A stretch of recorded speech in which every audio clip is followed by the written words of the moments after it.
Pranam Jai Jinendra. So welcome to the 43rd class of Tirthankar Charitra and we'll start with Mangalacharan.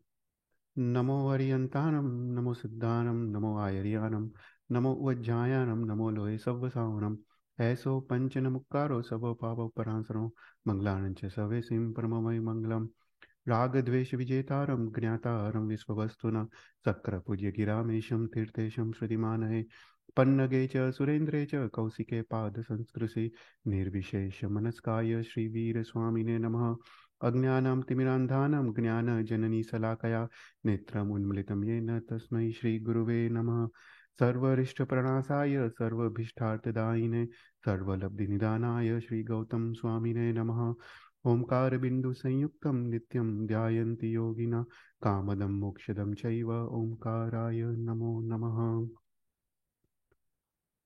प्रणाम जय Jinendra. So last class में हमने धर्मनाथ भगवान का जीवन चरित्र देखा और हमने धर्मनाथ भगवान का जीवन चरित्र पूर्ण किया। पर धर्मनाथ भगवान के जीवन चरित्र के बाद और कुंतुनाथ भगवान के जीवन चरित्र के पहले दो और चक्रवर्ती का जन्म होता है, एक माघवन चक्रवर्ती और दूसरे सनत कुमार चक्रवर्ती। सनत कुमार चक्रवर्ती आपने सुना होगा, his is a very famous popular Chakravarti है। हम बोलते हैं राइट, सबसे ज्यादा ब्यूटी किसकी, तो सनत कुमार जैसी ब्यूटी, राइट। मतलब तो सनत कुमार चक्रवर्ती का काफी विस्तार से उनका जीवन चरित्र है। तो हम दोनों माधवन चक्रवर्ती और सनत कुमार चक्रवर्ती का जीवन चरित्र देखेंगे आज। तो let's briefly revise what we discussed in our last class. तो लास्ट क्लास में, लास्ट दो क्लासेस में we started discussing about the Jyotish Dev. जो सूर्य चंद्र नक्षत्र ग्रह तारे हैं वो ज्योतिष देव है। तो उसके बारे में हम डिटेल्स में देख रहे थे। तो हम ब्रीफली रिवाइज करते हैं। तो देर आर पांच टाइप के ज्योतिष के देव है: चंद्र, सूर्य, नक्षत्र, ग्रह और तारा। और जो अड़ी द्वीप में जो ज्योतिष के देव है उसको चर ज्योतिष के देव कहते हैं, क्योंकि चर मतलब मोबाइल, मूविंग। वो जो जम्बू द्वीप का जो मेरू पर्वत है उसकी प्रदक्षिणा देते हैं, तो इसलिए वो चर ज्योतिष चक्र है। पर अड़ी द्वीप के बाहर, अर्ध पुष्कर द्वीप के बाहर जो मानसोत्तर पर्वत है उसके बाहर जो भी ज्योतिष देव है वो सब स्टेशनरी है। तो वहां पे जो चंद्र, सूर्य, नक्षत्र, ग्रह और तारे हैं, they are not moving, they are all stationary. तो उसको अचर ज्योतिष चक्र बोलते हैं। तो टोटल 10 टाइप ऑफ ज्योतिष के देव है।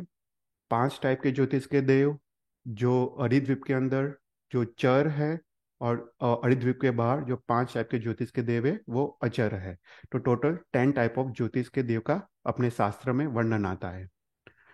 तो अभी जो पांच टाइप के ज्योतिष के देव है उसमें जो चंद्र का देव जो अधिपति है वो इंद्र है, और सूर्य के देव के अधिपति वो इंद्र है। तो दो इंद्र है। पर जो चंद्र का जो इंद्र है वो ज्यादा पुण्यशाली है। उसको महार्दिक देव कहते हैं। उसकी वृद्धि, कांति, उसका सौभाग्य सूर्य के इंद्र से ज्यादा है। इसलिए शास्त्र में जब भी ज्योतिष चक्र की बात करते हैं तब वो चंद्र का परिवार की बात करते हैं। तो एक चंद्र के परिवार में एक सूर्य होता है, 28 नक्षत्र होते हैं, 88 ग्रह होते हैं और 66,975 तारे होते हैं, राइट। तो ऐसे जब बात करते हैं शास्त्र में तो चंद्र का परिवार करके बात करते हैं, कोई सूर्य का परिवार नहीं कहते हैं, पर चंद्र का परिवार, क्योंकि चंद्र का देव वो महार्दिक देव है। कोई भी क्वेश्चंस तो पूछना, हम अभी रिवाइज कर रहे हैं। तो ये जो ज्योतिष चक्र है वो सब कुछ मध्य लोक में आ जाता है, राइट। क्योंकि मध्य लोक कहाँ तक होता है, जो भूमि में है उसको समभूतल भूमि कहते हैं। इस समभूतल भूमि के 900 योजन ऊपर और 900 योजन नीचे का जो क्षेत्र है उसको मध्य लोक या तिरछा लोक कहते हैं। तो ये सभी ज्योतिष के देव दे फॉल अंडर मध्य लोक। तो सबसे पहले समभूतल भूमि के ऊपर 790 योजन पे तारामंडल है। उसके ऊपर 800 योजन पे सूर्य का विमान है, जो हमने लास्ट टाइम देखा था काफी डिटेल में।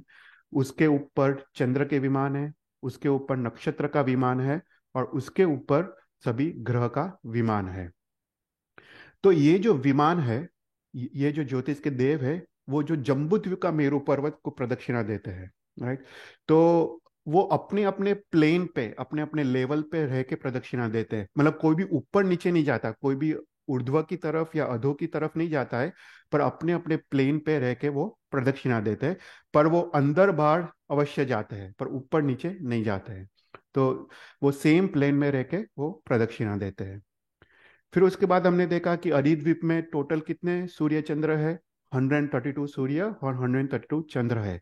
और वो सभी अपने परिवार के साथ, मतलब टोटल 132 चंद्र में 132 सूर्य आते हैं, 3696 नक्षत्र, 11616 ग्रह, और 88407 टाइम्स 16 जीरोस, इतने इतने तारे, ये सभी मेरु पर्वत की प्रदक्षिणा देते हैं। फिर हमने देखा कि जो अरिद्वीप में, उसमें 132 चंद्र, 132 सूर्य है। तो मेरु पर्वत के एक side 132 divide by two, right, तो 66 चंद्र है। मेरु पर्वत के दूसरे साइड 66 चंद्र है। उसी प्रकार मेरु पर्वत के एक साइड 66 सूर्य है और दूसरे साइड 66 सूर्य है। अभी એટલે एक તને ફ્રાઇડે જ મૂવ થવું છે? Well, just because they want me to be there at 5 for this recruitment video, and I want to do the recruitment.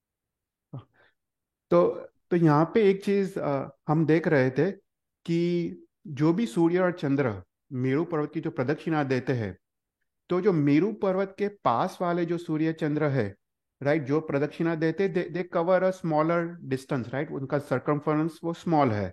फिर जैसे जैसे तुम बाहर की तरफ जाते हो, उनका सरकमफरेंस इंक्रीज होते जाता है, पर the time required to make one revolution वो सेम रहता है।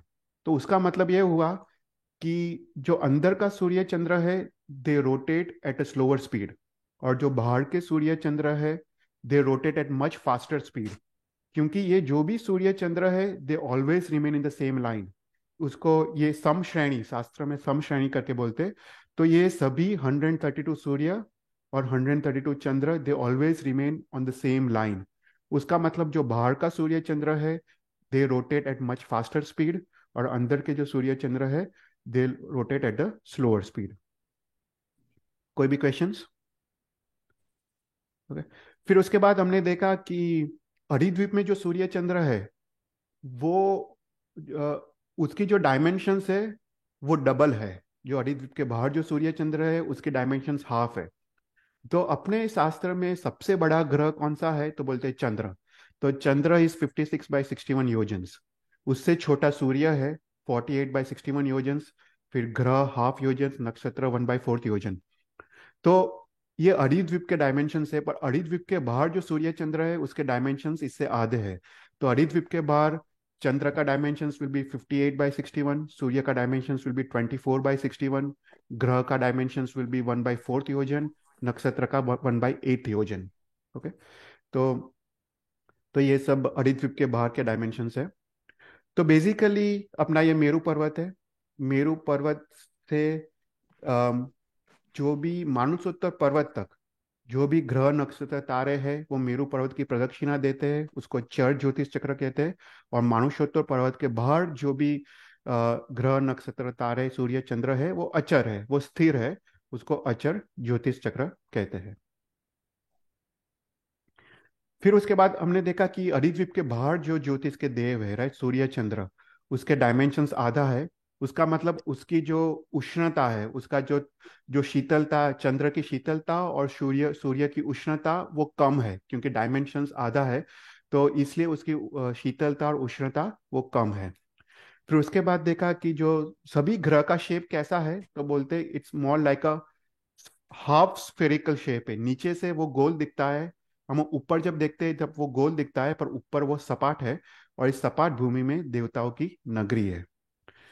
फिर उसके बाद जो भी हरिद्वीप के बाहर जो भी सूर्य चंद्र है, वो सब स्थिर है। उसका मतलब जहाँ जहाँ पे सूर्य है, वहाँ पे सदाकाल के लिए दिन होता है। और जहाँ पे सूर्य नहीं है, सूर्य का अभाव है, वहाँ पे सदाकाल के लिए रात होता है। तो अरिद्वीप के बाहर ये सूर्य चंद्र कैसे है, तो बोलते हैं कि सबसे पहले सूर्य है, फिर उसके बाद 50,000 योजन के बाद चंद्र है, वापस 50,000 योजन के बाद सूर्य है, वापस 50,000 योजन के बाद चंद्र है। तो डिस्टेंस बिटवीन टू सूर्यस इज 100,000 योजन्स, और distance between to Chandra is 100,000 योजन्स। तो ऐसा असंख्य सूर्य चंद्र द्वीप के बाहर है, पर वो डिस्टेंस सेम रहता है। Distance always between two Surya is 100,000 और योजन्स, और distance between to Chandra is 100,000 योजन्स।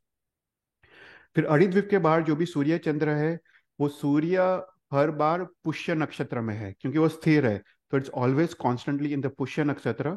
और जो चंद्र है, it's always constantly in Abhijit nakshatra. फिर हमने एक और चीज देखा था कि द्वीप के बाहर, राइट, हाउ टू कैलकुलेट कितने सूर्य चंद्र है, राइट। तो हमने एक फॉर्मूला देखा था कि हम कैसे कैलकुलेट कर पाते हैं कि कितने सूर्य चंद्र है। तो द्वीप के अंदर जो फॉर्मूला है वो ऐसा है कि कलोदधी समुद्र में जो 42 चंद्र है वो कैसे आता है, तो बोलते हैं जो प्रीवियस जो घाटकी खंड है वो 12 है, मल्टीप्लाई बाई 3, तो 36 प्लस 4 प्लस 2, तो 42। तो उसी प्रकार 42 multiply by 3 plus 12 plus 4 plus 2, तो 144। और अर्ध पुष्कर द्वीप में 144 डिवाइड बाई 2 देर इज 72। तो ऐसा करके बाहर के जो भी असंख्य द्वीप समुद्र है, दैट्स हाउ यू कैलकुलेट कितने सूर्य और चंद्र है, राइट। तो हमने देखा था फॉर एग्जाम्पल जो पुष्करावर्त समुद्र है, तो उसमें 144 divide by 3 432 plus 42 plus 12 plus 4 plus 2, तो 492 सूर्य चंद्र है। ये सब अचर है, मतलब दे आर ऑल स्टेशनरी। तो ऐसा करके यू कैन कैलकुलेट असंख्य द्वीप समुद्र में कितने सूर्य और चंद्र यू कैन कैलकुलेट। फिर उसके बाद हमने देखा कि एक चंद्र के फैमिली में 88 ग्रह है। 88 ग्रह के नाम शास्त्र में दिए हैं। फिर 28 नक्षत्र है। वो 28 नक्षत्र के नाम भी शास्त्र में दिए हैं। उसके बाद we talked about the speed. ये स्पीड मतलब क्या? स्पीड मतलब time it takes to complete one revolution of Meru Parvat. Okay, तो सबसे स्लोएस्ट स्पीड चंद्र की है। उसके बाद उससे फास्टर स्पीड सूर्य की है। उसके फास्टर स्पीड ग्रह की है। उससे फास्टर स्पीड नक्षत्र की है। और उससे फास्टर स्पीड तारा की है। ओके, तो हमने ये देखा था कि कोई भी जो प्लेनेट है इट्स हाफ स्फेरिकल, ऊपर सपाट होता है और ऊपर देवताओं की नगरी है। और ये सभी जो ग्रह है, राइट, ऑल ऑल द 5 ज्योतिष ज्योतिष के देव के विमान, उसको जो अभियोगिक देवता है उसको वो कैरी करते हैं, और वो लेके मेरू पर्वत की वो प्रदक्षिणा देते हैं, मतलब वो विमान वाहक का वो काम करते हैं, राइट। फिर उसके बाद लास्ट क्लास में हमने सूर्य के बारे में देखा। वो थोड़ा ब्रीफली देख लेते हैं, और आज के क्लास में विल टॉक अबाउट चंद्र। तो सूर्य, राइट, हम जब सूर्य की बात करते हैं तो द्वीप में तो 132 सूर्य है, 132 चंद्र है। पर हम जो कैलकुलेशंस जो बात जो दिखा रहे हैं वो सिर्फ जम्बू द्वीप के सूर्य, जो जम्बू द्वीप में 2 सूर्य और 2 चंद्र है। तो ये 2 सूर्य और 2 चंद्र मेरू पर्वत की प्रदक्षिणा करते हैं। तो तो हम सबसे पहले वी स्टार्टेड टॉकिंग अबाउट सूर्य। सूर्य समभूतल भूमि से 800 योजन ऊपर रह के वो प्रदक्षिणा, मेरू पर्वत की प्रदक्षिणा करता है। तो जम्बू द्वीप में 2 सूर्य है, और 2 सूर्य के बारे में हम देख रहे थे। तो ये जो 2 सूर्य है, राइट, जब जून जुलाई का टाइम होता है, अर्थात जब सूर्य जब कर्क राशि में होता है, तब वो मेरू पर्वत के सबसे पास में होता है, दोनों सूर्य। तो उसको सर्व अभ्यंतर मंडल, मतलब सबसे इनर मोस्ट मंडल, उसको कहते हैं। मंडल मतलब द पाथ इट ट्रैवल्स, उसको उसको मांडला कहते हैं या मंडल कहते हैं। ओके, तो जब जब जून जुलाई का समय होता है, जब सूर्य कर्क राशि में होता है, it is closest to Meru Parvat. और जैसे जैसे उसका टाइम, जून जुलाई से फिर अगस्त सितंबर अक्टूबर नवंबर दिसंबर जनवरी, राइट, ऐसा करके जब 6 महीने पूर्ण होते हैं, तब वो कर्क राशि से आके उसके बाद सिंह राशि, कन्या राशि, तुला राशि, वृश्चिक राशि, धन राशि और मकर राशि। तो ऐसे 6 महीने पसार होते हैं।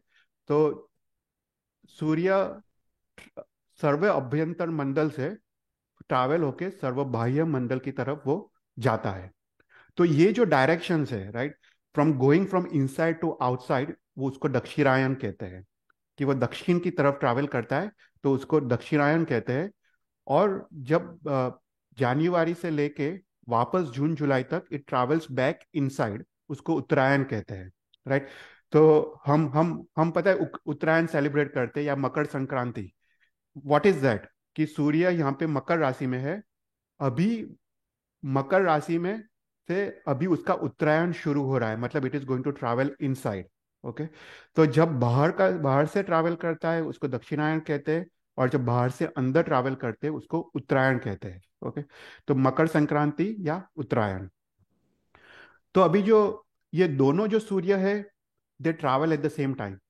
तो जब कर्क राशि में होते हैं जून जुलाई के वक्त, they are both closest to the Meru Parvat. और फिर उसके बाद दोनों सूर्य एक साथ बाहर की तरफ जाते हैं, और जनवरी जब रीच होता है तब वो सबसे बाह्य मंडल में जाता है। और फिर वापस दोनों सूर्य जनवरी से लेके दे स्टार्ट ट्रैवलिंग इनसाइड। और जब जून जुलाई तब आता है, it it travels all the way inside to sarva abhyantar mandal. तो टोटल कितने सर्कल्स है, मतलब टोटल कितने मंडल्स है? तो बोलते हैं सूर्य के देर आर 184 मंडल्स। ओके, मतलब 184 सर्कल्स। ओके। तो ये जो पाथ है, देर आर 184 सर्कल्स।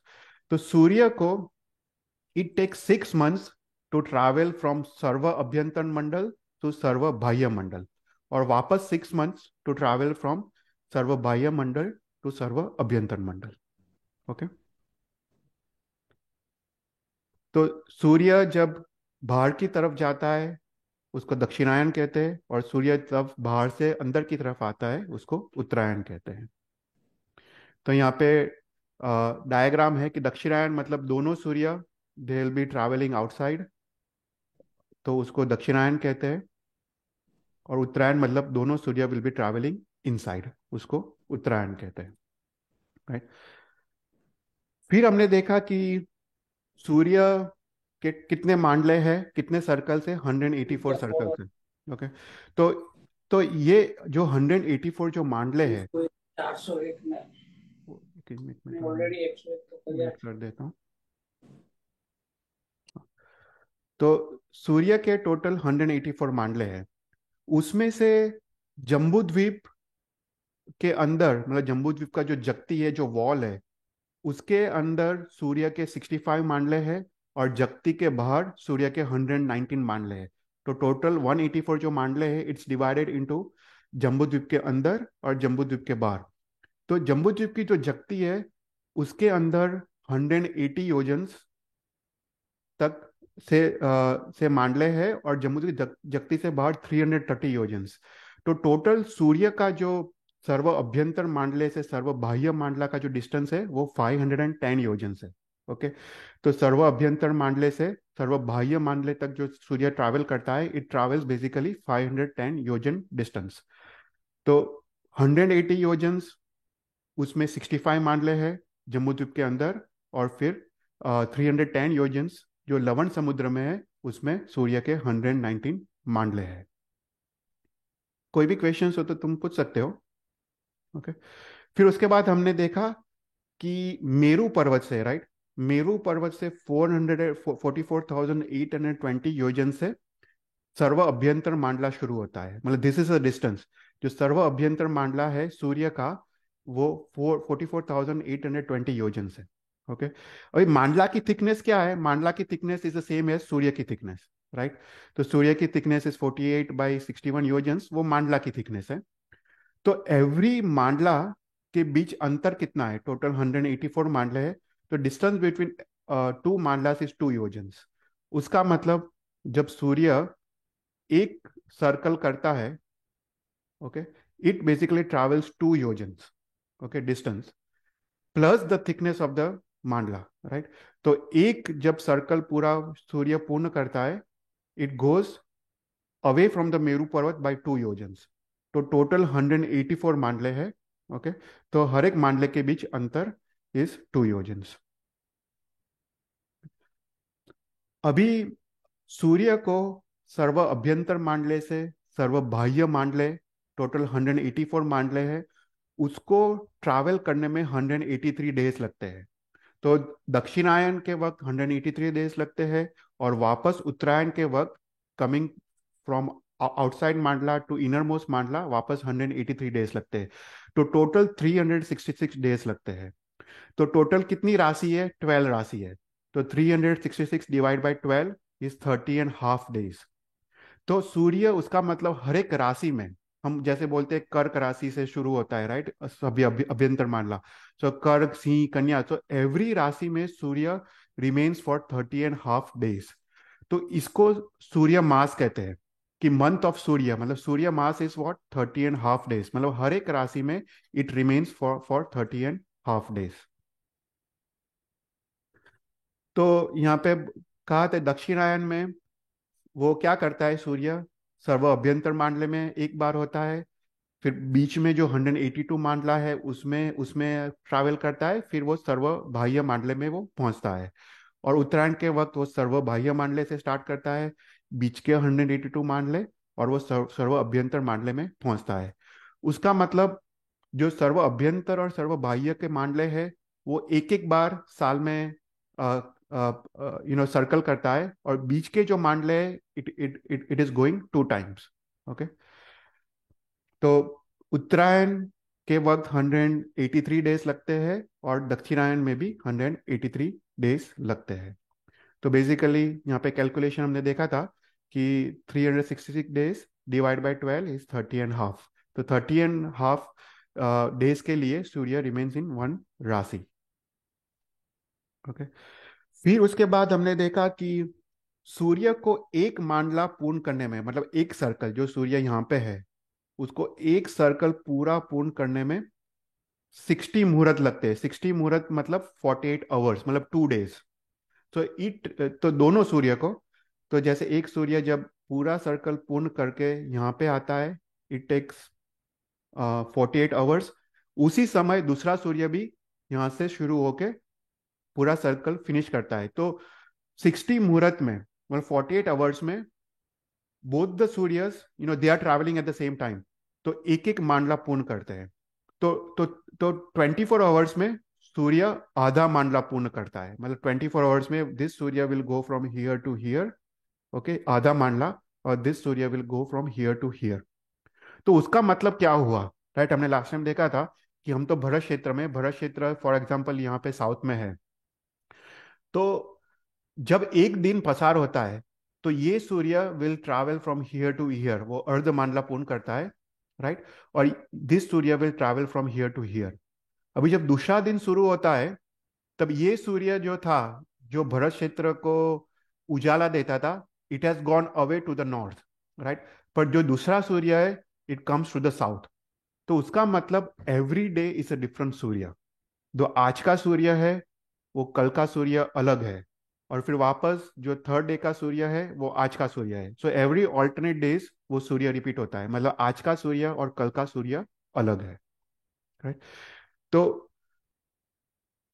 ओके, फिर उसके बाद हमने थोड़े और कैलकुलेशंस देखे थे, हम इतना डिटेल में नहीं जाएंगे, पर जस्ट याद रखने की जो बात है कि सूर्य टेक्स 360 days टू कंप्लीट दक्षिणायन और उत्तरायण। सूर्य बाहर की तरफ जाता है और अंदर की तरफ आता है, एंड टोटल डिस्टेंस बिटवीन सर्व अभ्यंतर मांडला एंड सर्व बाह्य मांडला इज 510 योजन, इज 510 योजन में देर आर 184 मांडलास, राइट।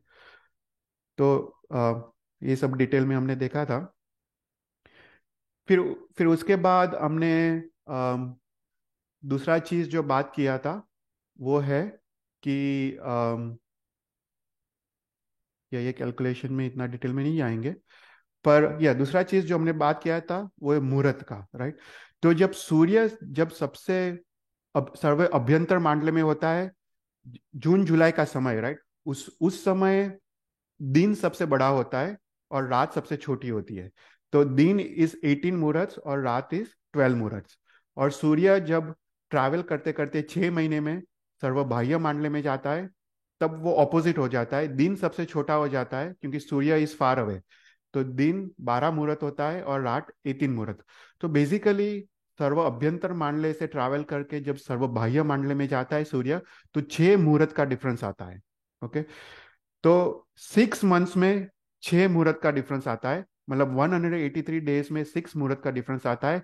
तो एक दिन में कितना डिफरेंस आता है वो हमने कैलकुलेट किया था। तो एक दिन में 1 minute and 35 seconds का डिफरेंस आता है। तो अपना जो सनसेट और सनराइज है, अगर तुम देखना, एवरी डे जो सनसेट है अपना, it either increases by 1 minute and 35 seconds और डिक्रीजेज बाय 1 minute और 35 seconds, राइट? जब दक्षिणायन होता है, इट डिक्रीजेस, राइट, क्योंकि सूर्य दूर जा रहा है। जब उत्तरायण होता है, देन अपना अपना सनसेट, जो सनराइज टू सनसेट जो पीरियड है वो इंक्रीज होता है, राइट?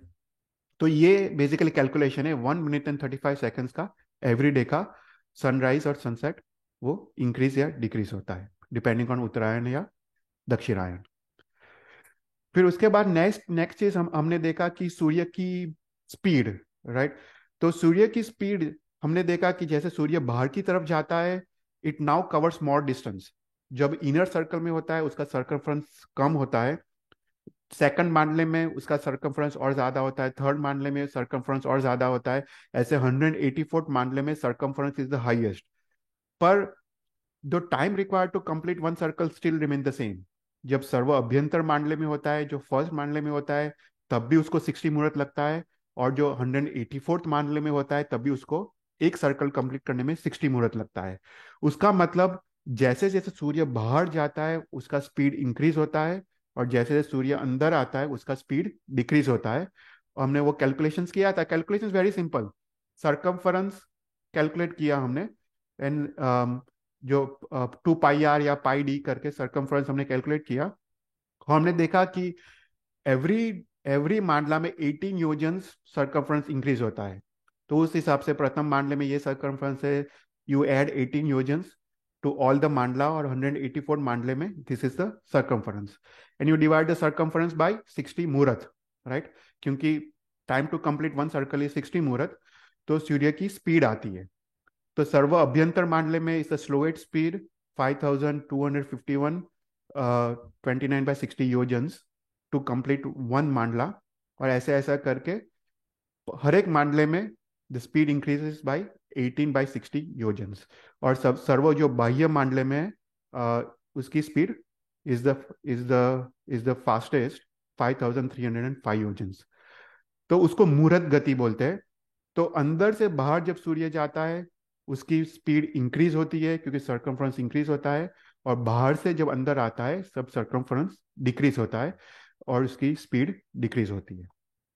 तो this was just the revision, एक रिवाइज करना था, तभी आपको you will be able to relate with the Chandra, right? तो अभी हम आज के क्लास में will talk about Chandra, right? तो सबसे पहले before we talk about Chandra, let's understand कि जो अपना जो कैलेंडर है, राइट, वो कैलेंडर कैसा है। तो फॉर एग्जांपल अगर हम वेस्टर्न कैलेंडर ले, इंग्लिश कैलेंडर या क्रिश्चियंस का कैलेंडर, वो सूर्य के कैलकुलेशंस के हिसाब से है, राइट? फिर उसके बाद अगर तुम मुस्लिम्स का कैलेंडर लो, वो चंद्र के कैलकुलेशंस के हिसाब से है। फिर उसके बाद तुम पारसी का कैलेंडर लो, वो नक्षत्र के कैलकुलेशंस के हिसाब से है। पर अपना जो जैन कैलेंडर है ना, it's not based on one calculation. अपने जो कैलेंडर है वो इट एनकम्पसेस सूर्य का कैलकुलेशंस, चंद्र का कैलकुलेशंस, नक्षत्र का कैलकुलेशंस। तो ऑल द कैलकुलेशंस को कंबाइन करके अपना जैन कैलेंडर वो बनता है, राइट? वो एक फर्स्ट पॉइंट था। फिर दूसरा है कि दिन और रात कैसे होते हैं, राइट? तो कितने अन्य शास्त्र, अन्य धर्म ऐसा मानता है कि सूर्य का प्रेजेंस वो दिन है और चंद्र का प्रेजेंस वो रात है, पर एक्चुअली ऐसा नहीं है। जैन शास्त्र के हिसाब से सूर्य का प्रेजेंस वो दिन है, पर सूर्य का अभाव वो रात है। चंद्र से कोई लेना देना नहीं है दिन और रात का। फॉर एग्जाम्पल तुम सुबह को भी सूर्य और चंद्र एक साथ देख सकते हो, only thing you can not see Chandra because Surya is so bright, पर सुबह को भी चंद्र होता है। तो सूर्य का प्रेजेंस वो दिन है और सूर्य का एब्सेंस वो रात है। फिर थर्ड थिंग, एक और क्वेश्चन आता है जो आज का साइंस ऐसा मानता है कि सूर्य स्व प्रकाशित है पर चंद्र पर प्रकाशित है। मतलब चंद्र का खुद का प्रकाश नहीं है, chandra basically reflects the light of the surya, right? आज का साइंस ऐसा मानता है। पर अपना जैन धर्म बोलता है कि ऐसा नहीं है, कि सूर्य भी स्व प्रकाशित है और चंद्र भी स्व प्रकाशित है। मतलब सूर्य का जो प्रकाश है वो वो वो जो उसका जो उसका उष्ण या आपात नाम कर्म के पृथ्वी काय के जीव है। ओके, सूर्य का जो जो जो एकदम हीट उष्ण या तेजस्वी जो प्रकाश है, वो आताप नाम कर्म है का के पृथ्वी का के जीव के वजह से वो प्रकाश है। और चंद्र का जो प्रकाश है वो उद्योत नाम कर्म के पृथ्वी कायमय जीव के कारण प्रकाश है। मतलब उद्योत मतलब वो सौम्य और शीतल प्रकाश है चंद्र का, वो उस प्रकार के पृथ्वी का के जीव है, उसके कारण वो प्रकाश है।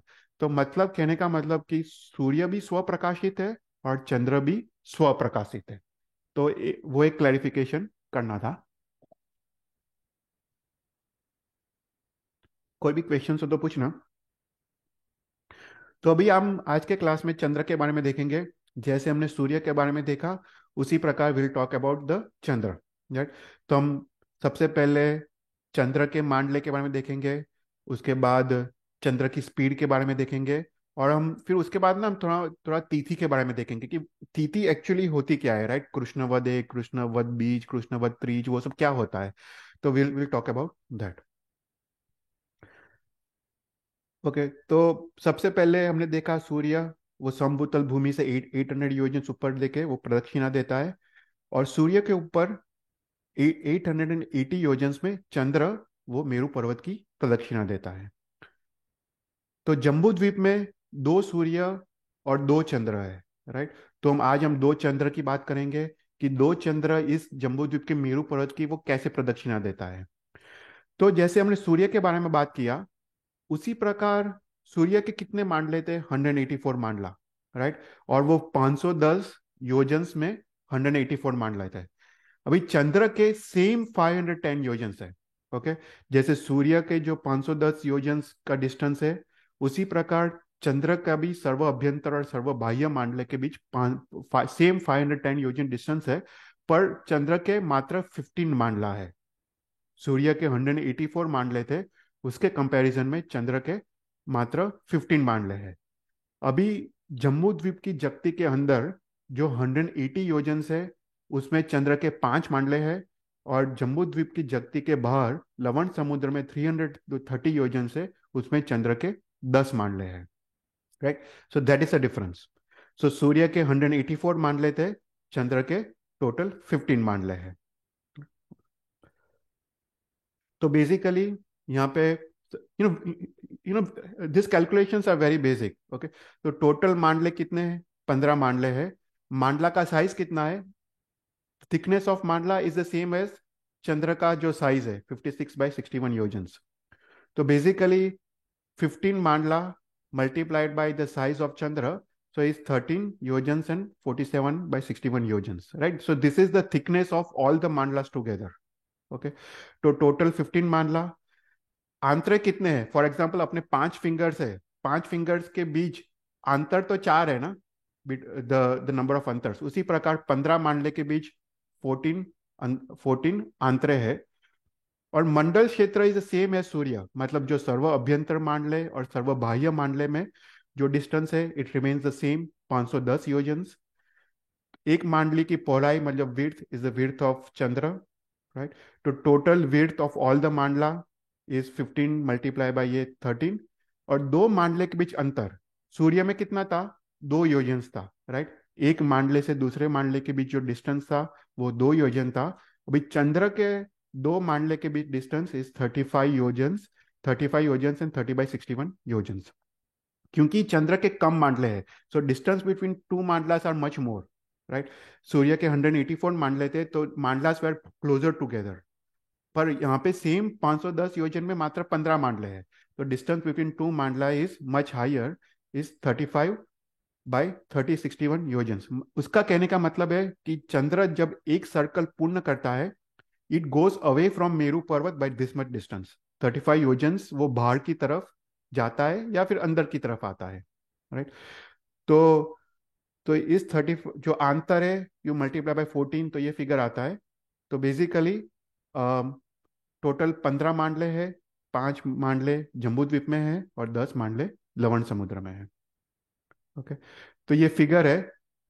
तो सर्व अभ्यंतर मांडला the distance remain the same, जो सूर्य था, सूर्य से मेरू पर्वत से सूर्य 44,820 योजन था, उसी प्रकार चंद्र का भी जो सर्व अभ्यंतर मांडला है it is at the same distance as सूर्य।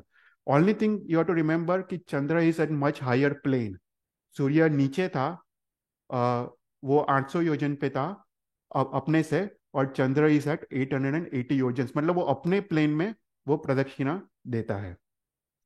तो सर्व अभ्यंतर मांडला इज द सेम डिस्टेंस 44,820 योजन्स।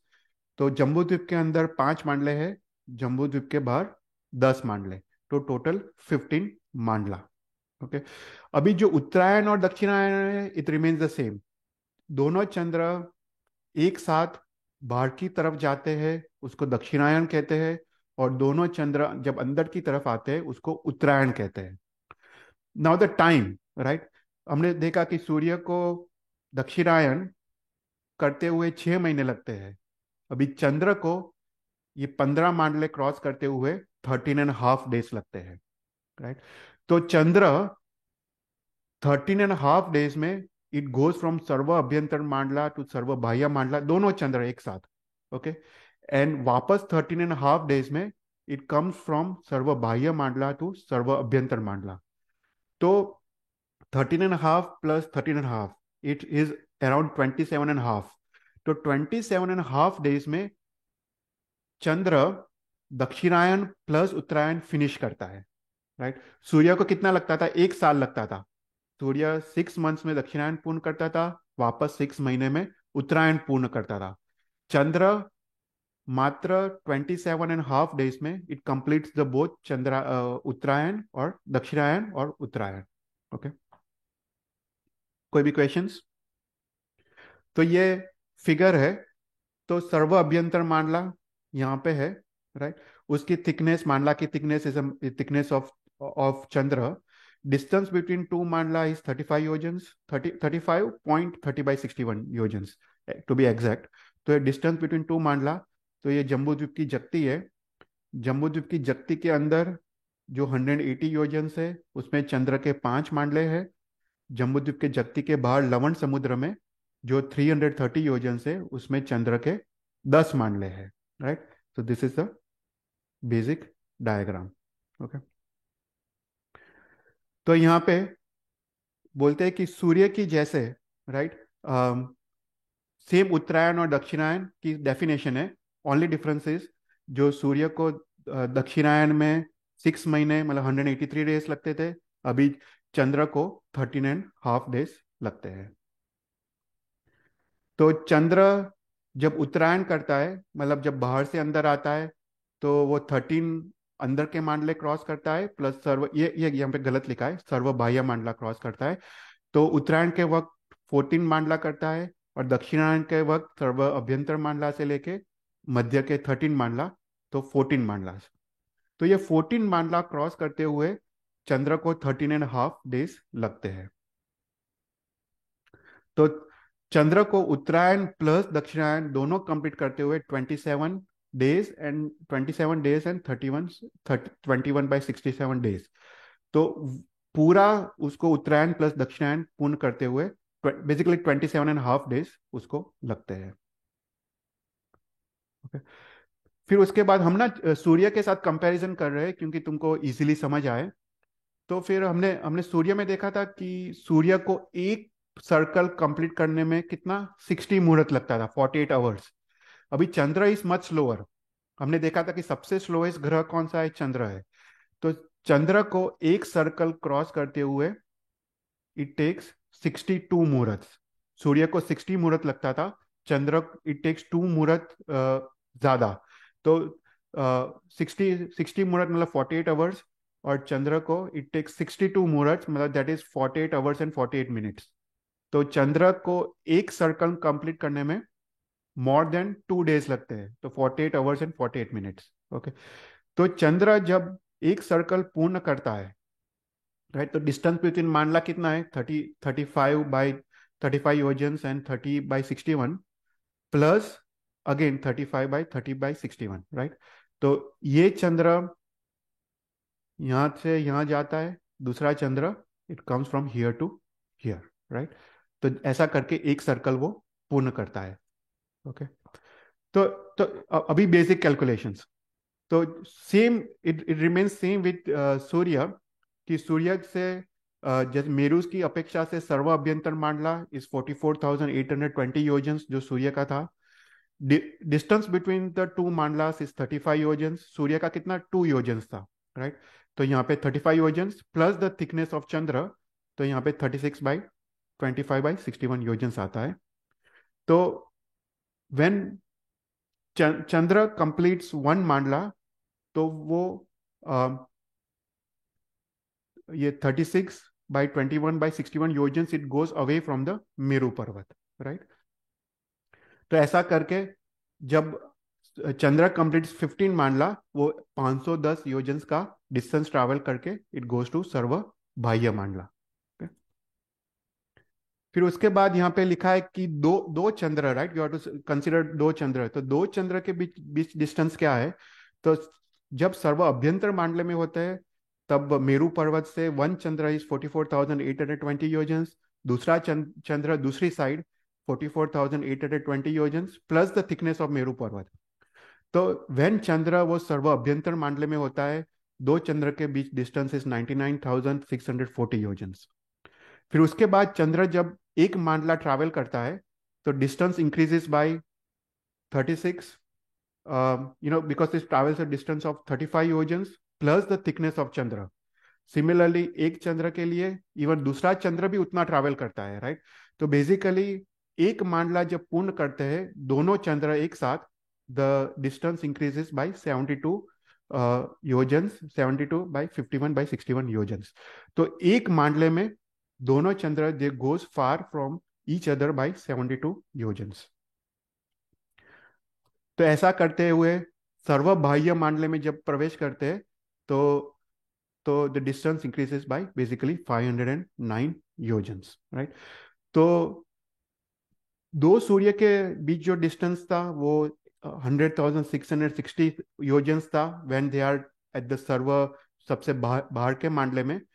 चंद्र का डिस्टेंस ऑलमोस्ट सिमिलर है, पर चंद्र की थिकनेस थोड़ी ज्यादा है, राइट। चंद्र इज 8 अंश bigger than Surya, that's why यहाँ पे 16 अंश डिस्टेंस घट जाता है, मतलब कम हो जाता है। तो सर्व बाह्य मांडले में सूर्य का डिस्टेंस 1,0660 योजन्स होता है और 2 चंद्र का डिस्टेंस 1,0659 योजन्स, और सो 16 अंश कम है 2 सूर्य के डिस्टेंस है, क्योंकि the thickness of Chandra is more than thickness of Surya. Okay, तो यहाँ पे बेसिकली क्या कहा है, द सेम थिंग, कि चंद्र को एक मांडला एक सर्कल कंप्लीट करते हुए 62 मुहूर्त लगते हैं और सूर्य को 60 मुहूर्त लगते थे, राइट। फिर उसके बाद सेम चीज वी डिड फॉर सूर्य, यहाँ पे चंद्र की गति कैलकुलेट की है कि what is the speed of chandra, right. तो इट्स द सेम थिंग, सबसे पहले तुम सर्कमफ्रेंस कैलकुलेट करो एंड डिवाइड बाय 62 मुहूर्त, राइट।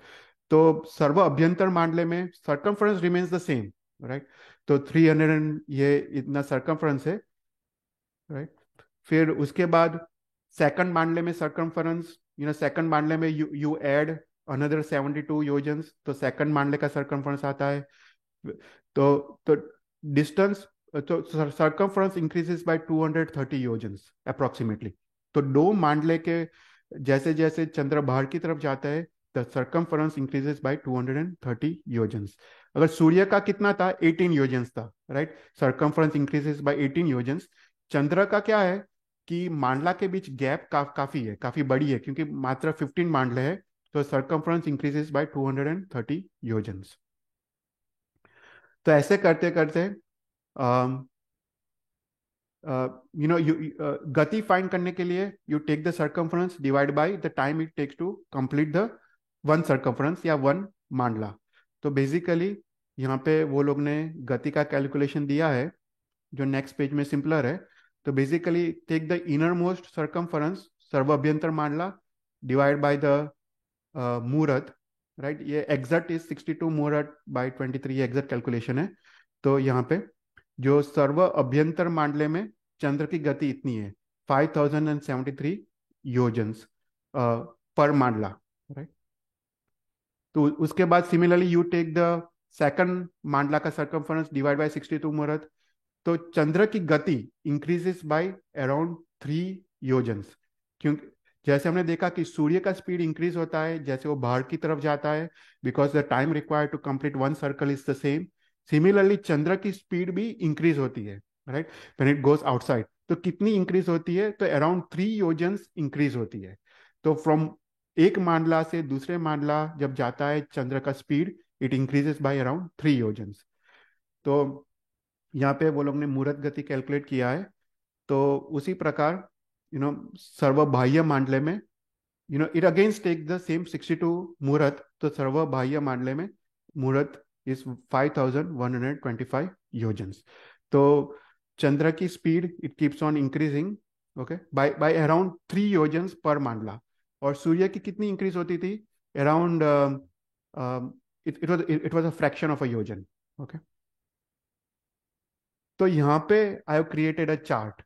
मैंने ये पूरा चार्ट बनाया है to compare between Surya and Chandra, right. हमने बहुत सारे कैलकुलेशंस देखे, पर यहाँ पे पूरा सब कुछ मैंने एक साथ कंपाइल किया कि सबसे पहले सूर्य समभूतल भूमि से 800 योजन ऊपर रख के वो प्रदक्षिणा देता है मेरू पर्वत की। चंद्र इज 880 योजन।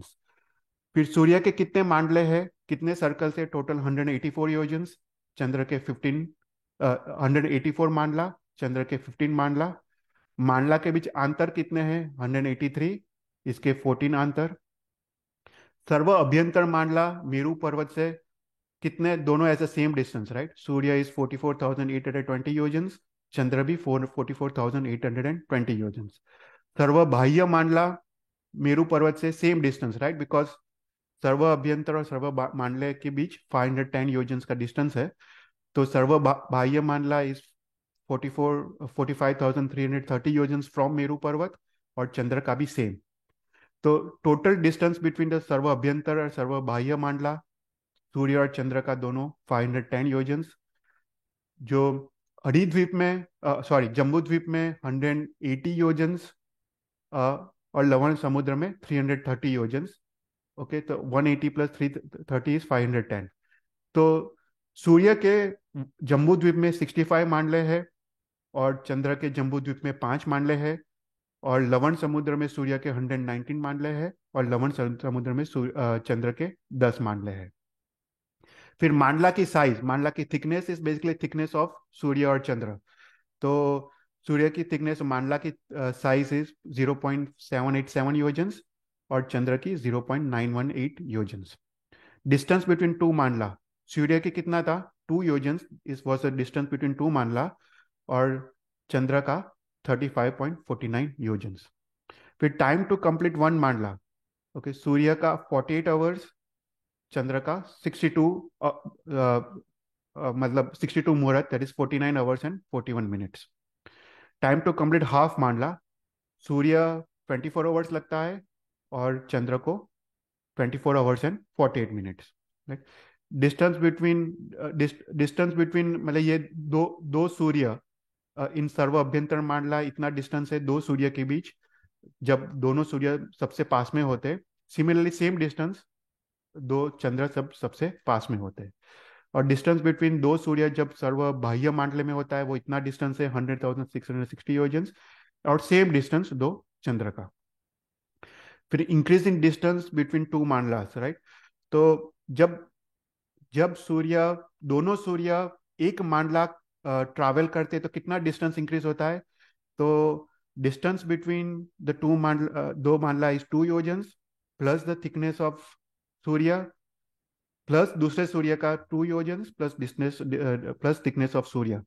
तो एक मांडला जब दोनों सूर्य क्रॉस मतलब ट्रैवल करते हैं तो 5.57 योजन्स डिस्टेंस इंक्रीज होता है दो सूर्य के बीच। सिमिलरली दो चंद्र के बीच 72.84 योजन डिस्टेंस इंक्रीज होता है। फिर हमने सर्कमफ्रेंस देखा था, सर्व अभ्यंतर मांडले का सर्कमफ्रेंस सेम है दोनों का। इंक्रीज इन सर्कमफ्रेंस पर मांडला, राइट। अभी सूर्य का 18 योजन इंक्रीज होता है, पर चंद्र का 230.33 योजन इंक्रीज होता है। फिर सर्व बाह्य मांडला का सर्कमफ्रेंस ऑलमोस्ट सेम है। फिर मुहूर्त गति मतलब स्पीड, सूर्य की जब सूर्य जब सबसे सर्व अभ्यंतर मांडले में होता है, द स्पीड इज 5 to 51.48 योजन पर मुहूर्त, और चंद्र की speed is 5073, right. Chandra is the slowest planet, तो चंद्र का speed is the slowest. फिर increase in speed per mandala is 0.3 योजन्स और चंद्र इज 3.7 योजन्स, उसकी स्पीड इंक्रीज होती है पर मांडला। फिर मुहूर्त गति सर्वबाह्य मांडले में सूर्य की स्पीड इज 5,305 योजन्स, चंद्र की स्पीड इज 5,125 योजन्स। और सूर्य मास और चंद्र मास, सूर्य मास मतलब सूर्य एक राशि में कितने समय रहता है, 30.5 days। और चंद्र को, चंद्र का डेफिनेशन अलग है, चंद्र को दक्षिणायन और उत्तरायण पूर्ण करते हुए 27.313 days लगते हैं। तो दोनों की डेफिनेशन अलग है। So this is the table I compiled कि तुम कंपेयर कर सको कि सूर्य का मांडला कैसा होता है और चंद्र का मांडला कैसा होता है। कोई भी क्वेश्चंस? आई नो बहुत सारा डिटेल्स है यहाँ पे, पर I think you have to basically revise. ये एक बार वापस जाके शांति से सुनना। हम ये आज तो ये स्किप करते हैं, पर अभी मेरे को एक और चीज बतानी है, एक और चीज डिस्कस करनी है, वो है तिथि। राइट, अपने में तिथि होती है। राइट, वो सबको बेसिक क्वेश्चन है कि व्हाट इज तिथि। अभी जैसे कृष्ण वध एकम, कृष्ण वध बीज, कृष्ण वध त्रीज, राइट, ऐसे फिर अमास आती है, कृष्ण वध 15 मतलब अमास, फिर उसके बाद सूद वध एकम, सूद वध बीज, राइट, और फिर पूनम आती है। तो ये तिथि क्या है? तो यहाँ पे तिथि is related with Rahu. Okay, यहाँ पे ये समझना है कि चंद्र के जो मांडले से तिथि का कोई भी लेना देना नहीं है। ओके, पर चंद्र जो राहु है उससे तिथि का लेना देना है। तो ये राहु क्या है? राइट, अपने में राहु राहु और केतु दो प्रकार के ग्रह का उल्लेख आता है। तो ये राहु और केतु है क्या? तो शास्त्र में लिखा है, जो राहु जो प्लेनेट है, जो राहु जो ग्रह है, वो एक ग्रह है। बेसिकली राहु और केतु वो दो ग्रह है। जो राहु जो ग्रह है वो चंद्र के एकदम पास में होता है। वो शास्त्र में लिखा है इट्स ओनली 4 अंगुल दूर होता है चंद्र से। पर ये जो राहु होता है वो श्याम वर्ण का होता है, मतलब वो देख नहीं सकते। वो श्याम वर्ण का होता है और वो श्याम रूपी कांति वो प्रसरित करता है, मतलब वो ब्लैक, उसकी कांति श्याम होती है, ब्लैक वर्ण की उसकी कांति होती है। पर वो चंद्र से एकदम पास में होता है, चंद्र से मात्र 4 अंगुल दूर होता है। तो हाउ दिस वर्क्स? तो शास्त्र में लिखा है कि जो चंद्र है, चंद्र का जो थिकनेस है, राइट, चंद्र को डिवाइड इट बाई 60। ओके, जो चंद्र का जो थिकनेस है डिवाइड इट बाई 60, तो उसको चंद्र का एक भाग कहते हैं या एक अंश कहते हैं। डिवाइड बाई 60 उसको एक अंश कहते हैं। तो ये Rahu every day, okay, per day चंद्र को 4 अंश वो कवर करता है।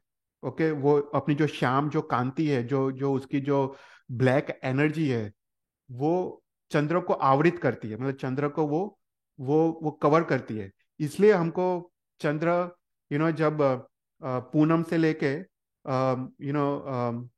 जब अमास तक जाते हैं, राइट, तो चंद्र वो कम होते जाता है उसकी साइज। बेसिकली चंद्र तो सेम ही है, पर जो राहु की जो कांति है वो इंक्रीज होते जाती है।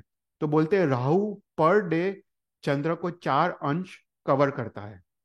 तो उससे हमको कृष्ण पक्ष और शुक्ल पक्ष का डेफिनेशन आता है। Okay, so what is Krishna पक्ष और व्हाट इज शुक्ल पक्ष? राइट, तो यहाँ पे डिटेल्स दिया है कि जब कृष्ण पद एकम होता है, राइट, जो फर्स्ट डे है, तो जो राहु वो चंद्र को 4 अंश उसको उसकी कांति से कवर करता है। फिर दूसरे दिन कृष्णवत बीज को 8 अंश कवर करता है, कृष्णवत त्रिज को 12 अंश। तो एवरीडे 4 अंश वो ज्यादा कवर करता है। और एक अंश क्या है कि चंद्र की थिकनेस को 60 बाई डिवाइड किया, उसको एक अंश कहते हैं। तो चौथ को 16 अंश, कृष्णवत पांचम को 20 अंश, शुक्रवत छठ को 24 अंश। ऐसा करके कृष्णवत 15 जो अमास है, कृष्णवत 15 इस अमास अमास को 60 अंश, ओके, कवर करता है। तो बेसिकली चंद्र को ऑलमोस्ट पूरा वो राहु की कांति वो पूरा कवर करती है, इसलिए हमको चंद्र दिखाई नहीं देता है और उसको अमास कहते हैं। तो जैसे ही अमास पूर्ण होता है, जब सूद एकम आता है, तब वापस वो 4 अंश खुलता है ओके, फिर वापस बी जाता है तो वापस और 4 अंश खुलता है, तो 8 अंश खुलता है। वापस 3 जाता है तो और 4 अंश खुलता है। ऐसा करके वो जब पूनम आती है तो इट कंप्लीटली, उसकी कांति कंप्लीटली खत्म हो जाती है और वो कंप्लीटली खुल जाता है। तो इसको तिथि कहते हैं। ओके, सो तिथि इज बेसिकली हाउ मच, जो राहु चंद्र को कितना आवरण करता है उसको तिथि कहते हैं। तो जो चंद्र का जो मेरू पर्वत की प्रदक्षिणा है उससे लेना देना नहीं है, पर राहु चंद्र को कितना आवरण करता है उससे तिथि का लेना देना है।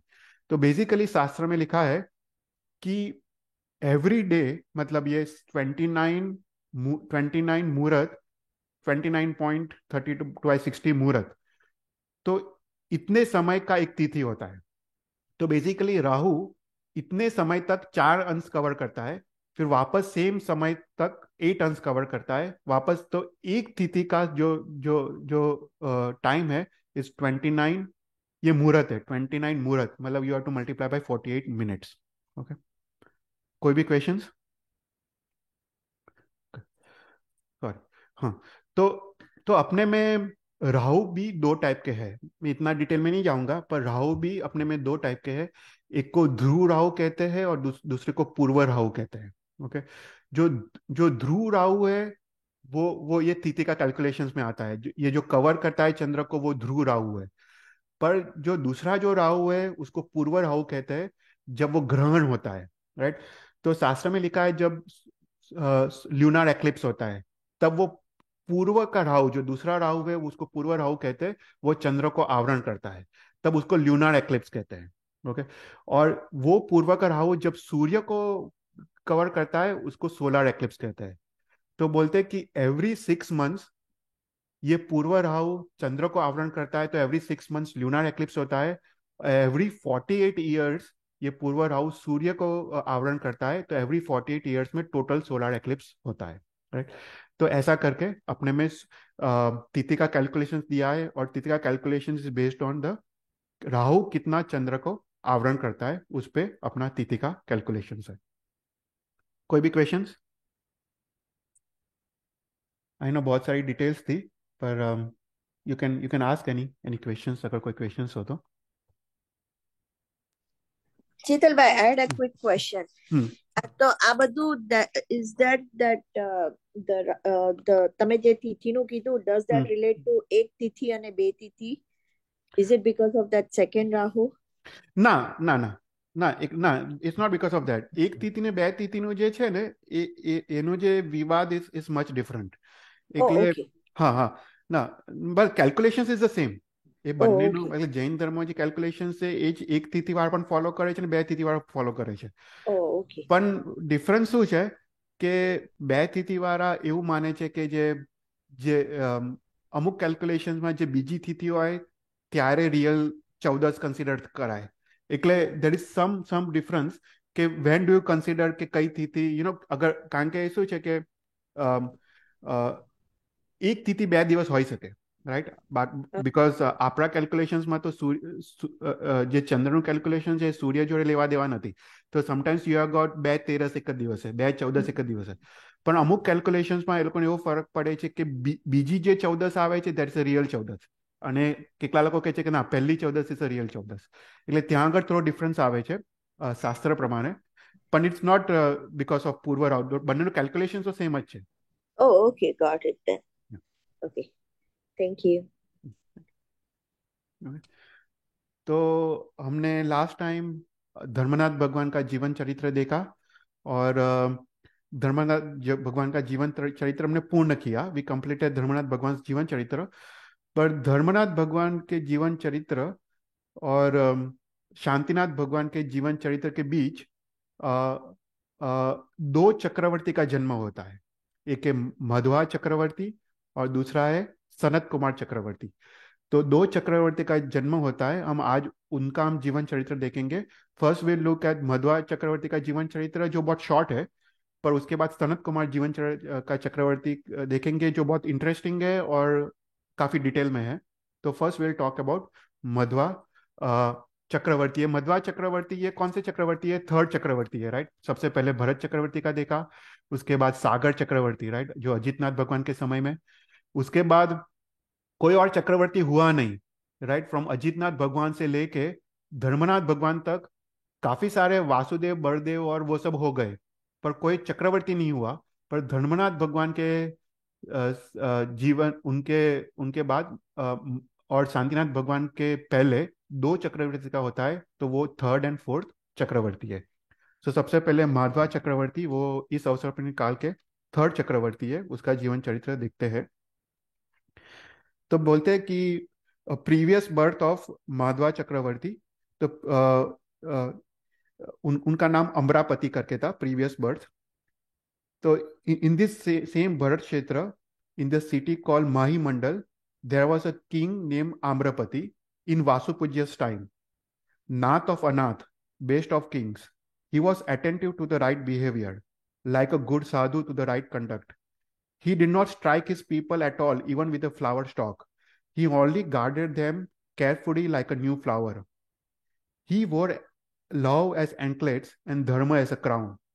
One day, noble and wise, he abandoned the kingdom as a disease, after he had given fearlessness to all and became a sadhu. He guarded Mahavrats like the kingdom for a long time. He shone brilliantly from Mulguns and Uttarguns, like ornaments with divine jewels. He died after keeping Mahavrats for a long time and became Ahemendra in the middle Gravyak. Now in the Jambudvip in Bharat Kshetra, there is a city called Sravasti, most important of the cities. There Samudra Vijay was the king, like the ocean embodied with innumerable jewels of virtues. He did not leave the heart of his friends because he gave them joy constantly, nor of his enemies because he gave fear constantly. He, a herdsman, took proper care of the earth like a cow and took taxes like a milk at the right time without injury. His wife was named Bhadra, whose body was fair with virtues and loveliness, the sole abode of good fortune. Much time passed as he experienced pleasures of senses with her without injury to the dharma. Now Amrapati's Jiv, which was in the Gravyak Devlok, descended into Bhadra's garb when it had completed its maximum Ayushya. Then Bhadra, comfortably asleep, saw 14 great dreams entering her mouth, indicating the birth of Chakravarti. At the proper time, she bore a son with auspicious marks, gold color. King Samudra Vijay gave him a significant name, Madhavan, meaning Indra on earth. He victorious, capable, adorn the earth, second to Samudra Vijay, like the moon adorning the sky, second to the sun. One day Chakra appeared in his armory, shining with the streams of light, like the lightning in a cloud. Then all other Ratnas were produced in succession in their proper places. Following the path of Chakra, he set out with the intention of conquering the Khands and went to the Lord of Magad Tirth, the ornament of Eastern Ocean. He conquered Vardhman in the south, and also the Lord of Prabhas in the west, and the Lord of Magad. Then Chakra went to the southern bank and conquered Sindhu. Then advancing, he arrived at Mount Vaidhyadya. The Chakravarti made the prince of Vaidhyadya subject to himself, took presents from him, and went to Tamistra Gufa. He conquered the Dev Katramala, who was the entrance of the Dev as a doorkeeper. At his command, the general crossed the Sindhu by the Charmaratna, subdued the western district, and returned. When the opening of the double doors had been made by the general with the Dand Ratna, the Chakri on the elephant Ratna entered the cave with his army. The Chakravarti, provided with the light inside by the circles and by the stream of light from the Mani Ratna, crossed the river inside Unmagna and Nirmagna rivers, very difficult to cross, by the path made by Khadag Ratna, and with the army left and by the way of north entrance. Madhavan Chakravarti duly conquered the Karatas, named Apatas, very hard to conquer. The general conquered the western district of Sindhu, and he himself went and subdued the prince of Himakula. He took Kakini Ratna and wrote his name Madhavan Chakravarti at the peak of Rishabkut. Then Madhavan returned back and had the eastern district of Ganga conquered by the general, and he himself subdued the Devi of Ganga. The third Chakravarti easily subdued the Vidyadhars in the 2 rows of Mount Vaidyadhya. Knowing the duties of Chakravarti, he made another Naityamala living at the entrance of Khand Pratap Gufa, subject to himself as usual. The Chakri left the Vaidyadhya by the double doors opened by the general, like a boat leaving the water of the ocean. The Nidhis, dwelling there in the mouth of Ganga, Naisarpa, and so on, submitted to him with pleasure. He had the eastern district of Ganga conquered by the general, so he conquered the 6 khans of Bharat. Then Madhavan went to Sravasti. There, the coronation of Madhavan as a Chakravarti was made by the Devs and the kings. Though crowned as Chakravarti, constantly attended by 32,000 kings, attended by 16,000 Devs, all his wishes fulfilled by the Nidhis, constantly adorned by 64,000 women of his household. In other circumstances of Pramad, he did not become negligent at all in his duties as a Shravak. He made a numerous derasars, which had murtis of Arihant of gold and ratna. Just as he alone was lord of the earth, for him Arihant, Sadhu, and Dharma, consisting of compassion, were the lords. His Indriyas, always restrained, he never abandoned the puja of Arihant. After passing his life as Shravak, he took Diksha, fittingly at the time of the death. He lived 25,000 years as prince, 25,000 years as a governor, 10,000 years in expedition and conquest, 390,000 years as Chakravarti, and 50,000 years as Sadhu. When he had lived 500,000 years from birth, pure-minded, recalling the Panch Parmeshti, he died and became a Samanik Dev with power equal to Indra in the Sanat Kumar Devlok. Right तो यहाँ पे छोटा सा था माधवन चक्रवर्ती का story. Basically वो दीक्षा लेके वो इंद्र सामानिक देव बनता है. फिर उसके बाद दूसरा जो इम्पोर्टेंट जो चक्रवर्ती है वो सनत कुमार चक्रवर्ती का यहाँ पे शुरू होता है, उनका जीवन चरित्र. There is a city called Kanakpur possessing golden splendor. Its king was Vikramasas, whose power was excellent, the lightning of whose splendor increased the rain of tears of his enemies' wives. There were 500 women in his household, like the lord of elephant herd. At that time, there was a very wealthy merchant named Nagdatta. He had a wife possessing charm and grace, endowed with exceeding beauty, named Vishnu Shri. Somehow, one day she came into the range of vision of King Vikramasas.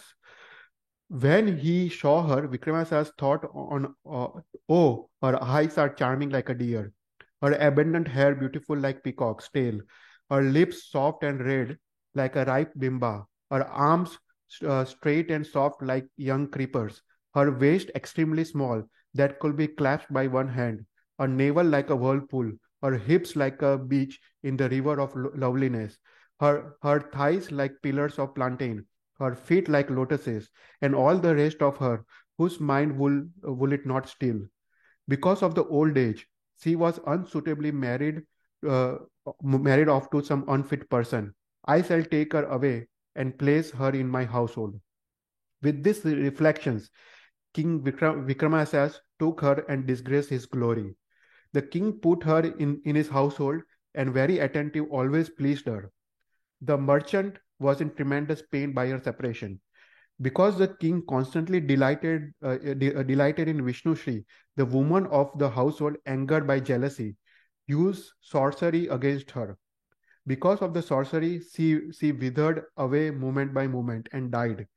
The king was dead as it were, though alive from her death, lamenting and wailing. He became like Nagdatta. He did not permit Vishnu's corpse to be thrown away into the fire, saying repeatedly, "My wife is pretending to be silent." The ministers deceived the king.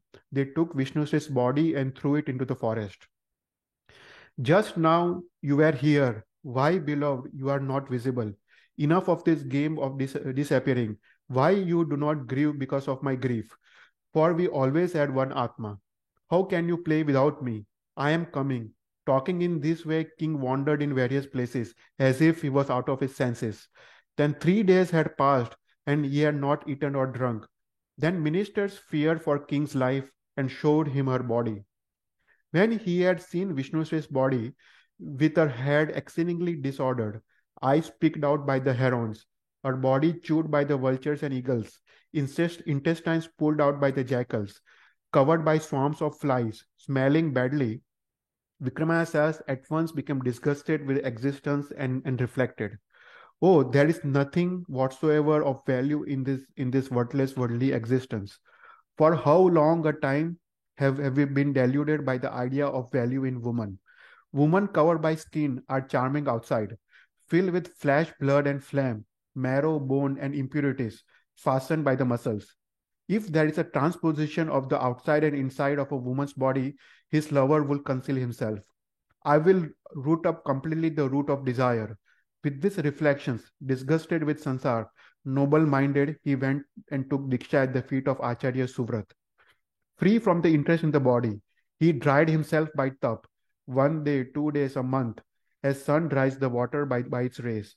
After practicing severe tapasya, in the course of time he died and became Indra in the Sanat Kumar Devlok with the maximum Ayushya. Then, at the end of his life, he fell and was born as a merchant's son called Jindharma in the city Ratnapur. Even from childhood, he always observed Shravak's bar vrats, like an ocean observing its boundaries, worshipping Tirthankars with Ashpakari Puja, giving Supatra Dan to sadhus, free from faults, possessing extraordinary devotion to Jineshwar. He passed some time.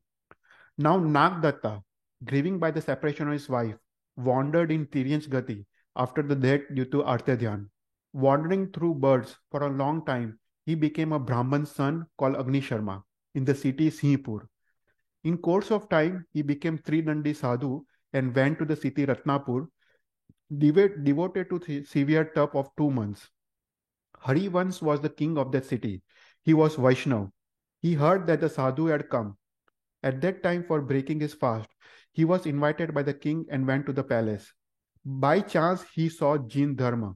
Because of his hostility of former birth, Rishi, red-eyed from anger, spoke to the king, Harivans, whose hands were joined respectfully. "If you set a very hot dish of kheer or merchant's back and feed me, then I will eat, otherwise I will not eat. I will set the dish on another man's back and feed you. If you set a very hot dish of kheer on his back, I shall eat, otherwise I will go away."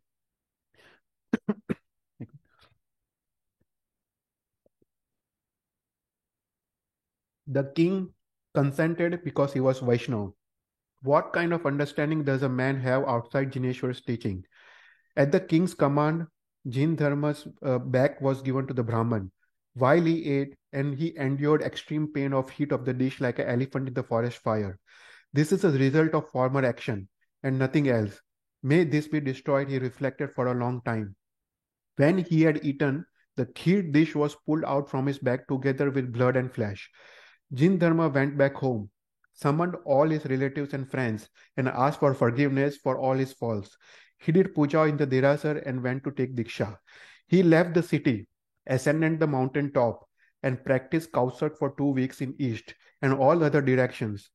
Also, though torn by the birds, vultures, herons, etc., with their beaks, enduring the pain in this way, engaged in namaskar in the Panch Parmeshti, he died and became Indra in the Saudharma Devlok. The Tridandi Sadhu died and became elephant Airavan, the vehicle of Sakra. When his life of Airavan was finished, the Atma of Trinandi Sadhu fell after wandering through various birds and becoming a king of Yaksh called Asitaksha. Now in the Jambudvip, in Bharatchetra, there is a city called Hastinapur. There, Aswasena was a king, by whom the circle of earth was covered by an army of horses, and circle of his enemies was subdued by his sword. He was a mountain of virtues, and there was not a least of atom of fault. He experienced great delight when beggars came and got depressed when they asked for very little. His chief twin was named Sahadevi, in beauty like some Devi who has come to earth. When it had enjoyed Sakra's rank for a long time, he completed. Jin Dharma's Jeev descended from the first Devlok into her Gharv. Sahadevi saw at once 14 great dreams, the elephant, etc., entering her mouth. At the right time, she bore a son marked with all the marks, with a belt of peerless beauty, the color of real gold. Then a king gave the name Sanat Kumar at the great festival which gave joy to the world. The child, his body fair as a piece of gold, delighting the eyes of people like a young moon, gradually grew up. Passing from lap to lap of kings, he looked just like a Hansa going from the lotus to lotus. Even as a child, just from being seen, he stole the eyes of woman by his incomparable beauty. He drank in grammar, the mother of complete knowledge, which was poured by the Guru's mouth, as easily as sip of water. He grasped completely the military science and statecraft. He also acquired other arts with ease, and he gradually grew up as a spotless moon. His body was 41 and a half Dhanusya tall, and he attained youth. He had a very intimate friend, the son of Kalindi and Sura, named Mahendra Sina, whose strength was celebrated. One day, when spring had come, he went to the garden. Mahendra Sina, with Kalindi's son, with desire to play. There, Sanat Kumar amused himself with his friend in various sports.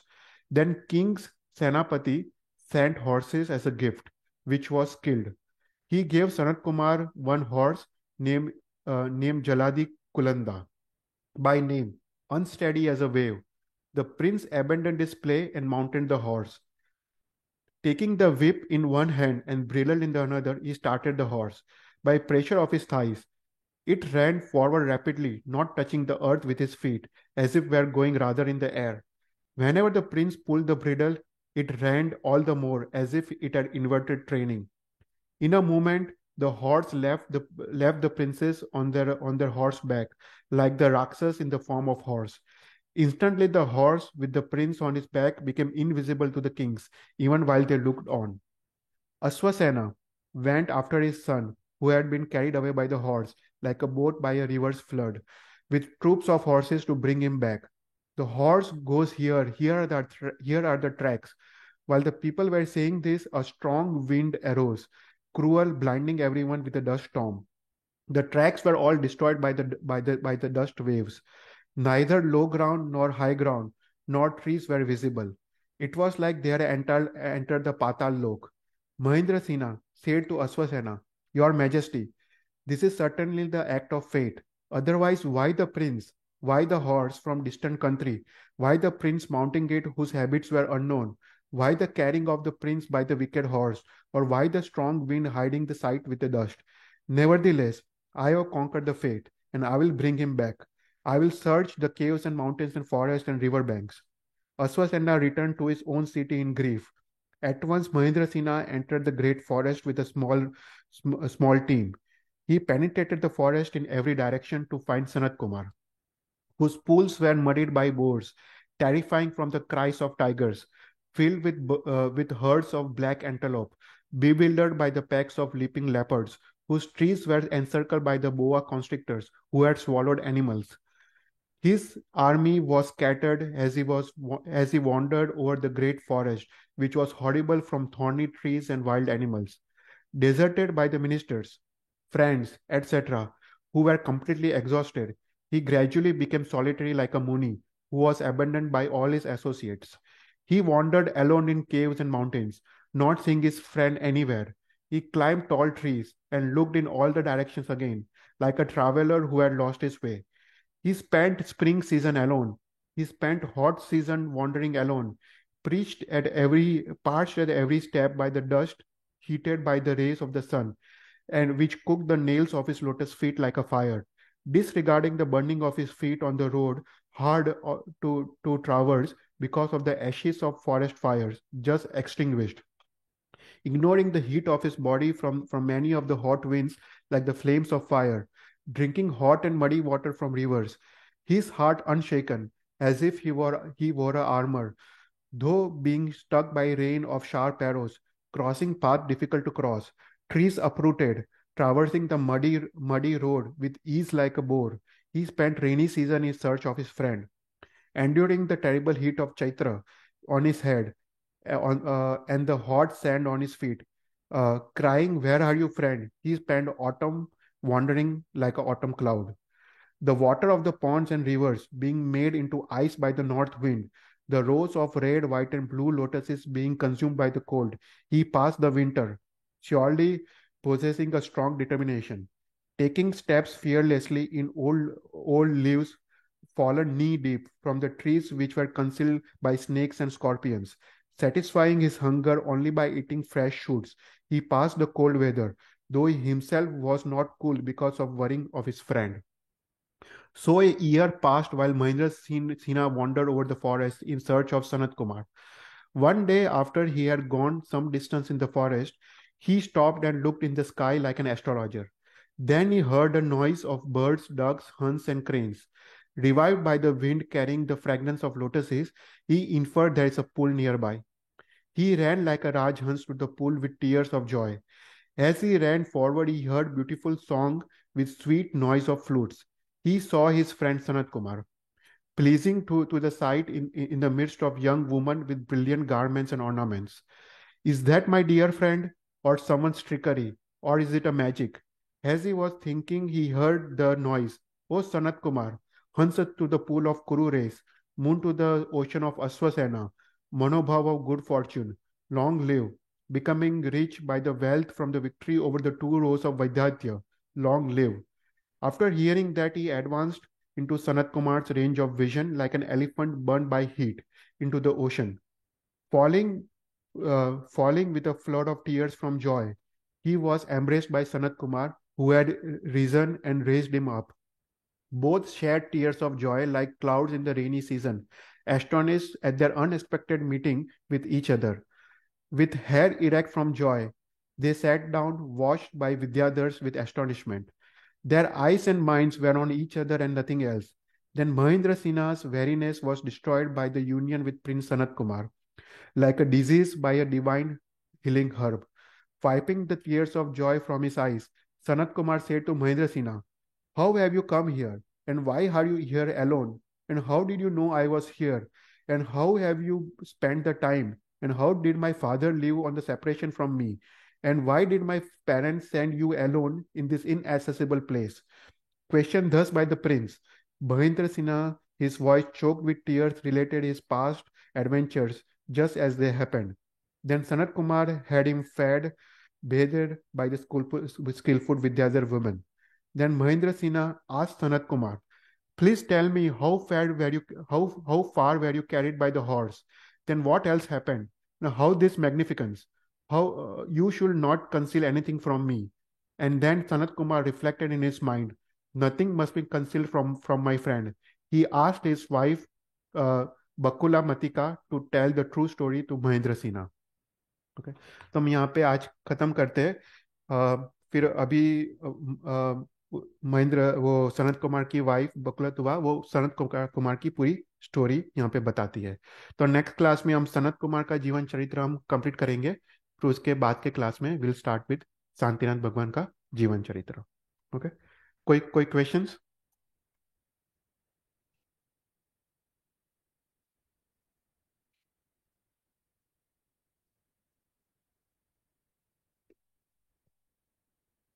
Okay, तो कोई भी question नहीं हो तो will do the मंगलाचरण। नमो वरियंतारम, नमो सिद्धारम, नमो आयरियारम, नमो वज्रायरम, नमो लोहे सव्वसावरम, ऐसो पंच नमकारो सव पापनाशो मंगलांच सव सिद्धाय मंगलम। जी नागनाथ विरुद्ध बुलाए तो इच्छा करो। Thank you everyone. Thank you Thank you, Chanchal भाई, Chandra. खूब खूब अनुमोदना। Thank you. Thank you.